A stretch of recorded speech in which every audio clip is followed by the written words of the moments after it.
pawid-pawid. Parang ganun sa akin. Hindi ka bili sa pakiramdam mo na ano ko.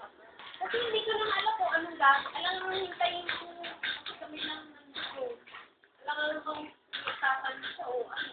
Parang Kakay! Kakay! sabi niya, binubuhay mo yung Kakay! kaya nga.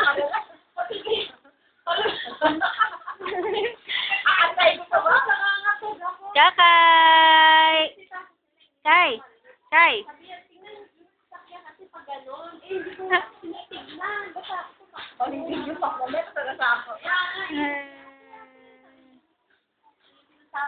Uy, pagkumain naman ako sa ito ng kama. Ayun o. Asan na? Sabi ko, at ang babae, gano'n. Nakulang ko siya. Ito na parang. Kaya kasi pagkadating yung asawa yung ano, kanya-kanya na ako mag-isa. Mama, yung malaking swimming pool, paseta po dito. Alis ka kayo ngayon? Ano na? Kasi hindi ako sanay. May swimming pa naman sila.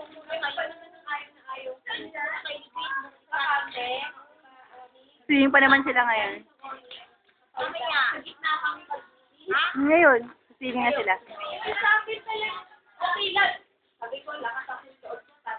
Italagay sa akin yung direction niya. Sa akin papunta. Okay lang kung nilinis eh. Sa akin, parang inaano siya. Ay, pataasay ka pa. Hindi ako bumalik sa, kumawit ako sa highway. Sa kabila. Sa may gilid. Oo. Takot siya na. Highway yun. Mabilis pa sa akin pagkariyangan ko. Eh, may isang sasakyan na parang. Hindi ko matinapan siya. Ano lumayo